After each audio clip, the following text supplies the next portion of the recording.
This is false Solomon seal. It is a native woodland plant. It really likes the shade, does not like sun very much, and it grows very, very well in Carlington. And right now I wanted to show you, first of all, what it looks like. So it's got these, there is another Solomon seal, which a lot of people use in their garden. It's probably about 3 times the size. It grows quite tall. So maybe about, yay big up above this plant. And then it has white flowers that come out in a stem. This one's a bit different. The stem is a little bit smaller and the flowers have already gone, and now they're producing the berries. So they're kind of a little bit mottled when you look at them really up close. I don't know how well the camera is going to pick that up, but they're sort of greeny with sort of pinky sort of dots in them, and they will eventually turn a bright red. Now, these go fairly quickly. Insects, birds, small mammals do eat these. But this is a plant that you can help propagate. When you're on a walk through the Carlington Woods, and in a couple of weeks, these will start to ripen and turn red. When they do, all you need to do is take a few off the bottom. You want to leave some on the stem, again, for wildlife, for natural regeneration. You take some of those seeds and you pop them in places like over here where there's not very much, and just step on the seed very, very lightly so that it touches the soil and that it's a little bit harder for a critter to get at.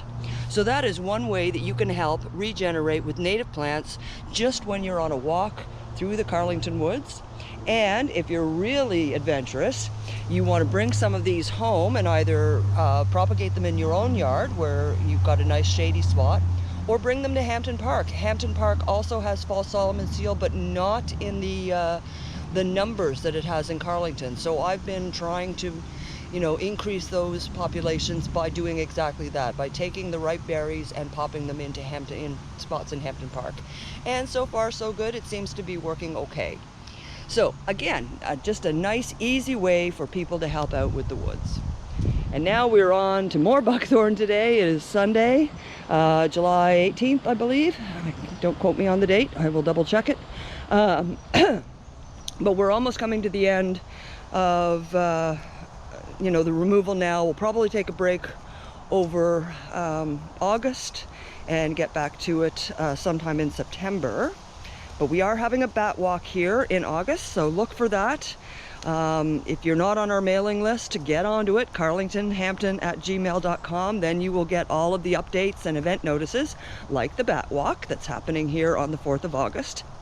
And we're trying something a bit new with this one. We're going to ask people to actually give us a bit of their volunteer time ahead of the walk. So 20 minutes of work, and then you get at least an hour's walk with a specialist, a bat specialist, and with the Friends of Hampton Park, who know these woods very well and can answer a lot of your questions. And somebody's definitely been hanging out in here. There's an umbrella. This fort has been here for quite some time, many, many moons. This area was once mapped as wetlands, and you can see we did have rain yesterday, but it's already drying out in other spots. But here, still very, very wet.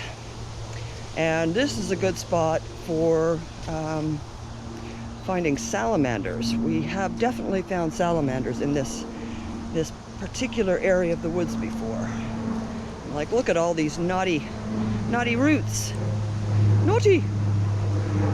And it's quite damp, so hopefully I won't step in a puddle. Oh, there's some puddles coming up, but thankfully there's some roots I can step on. And rocks. And there's another rock and another stick. Oh boy. Okay, so we'll try. I don't want to widen the path any more than I need to. So there we go. Always try and go through paths when they're underwater instead of around them, because that is a very easy way to widen a trail. I probably should not have come through this way at all. Okay, this one I can't really help. I don't have my good shoes. All right, there we go. We're out of the muck and back into the somewhat dry. Yeah, so you can see it dries out almost immediately once you pass that spot. Well, somebody left some galoshes. All right. Galoshes filled with water. Come here, yous. You're coming with me. And now we'll come into the back of the buckthorn area.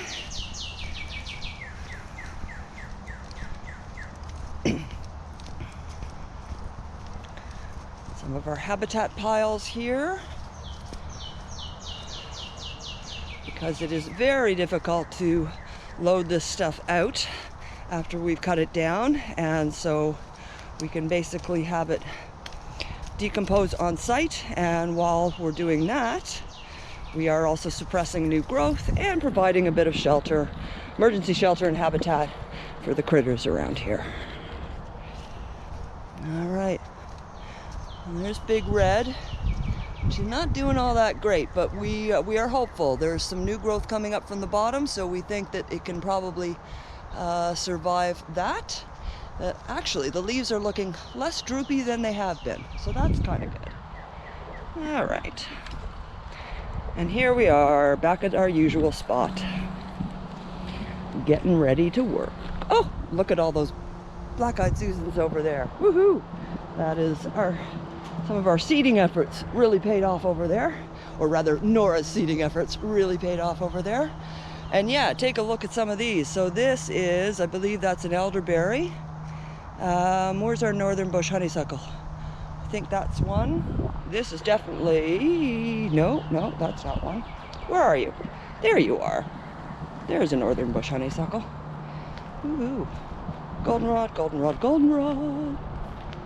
Yeah, lots and lots of goldenrod and asters coming in, which is good to see. Alrighty, get to work. Cheers.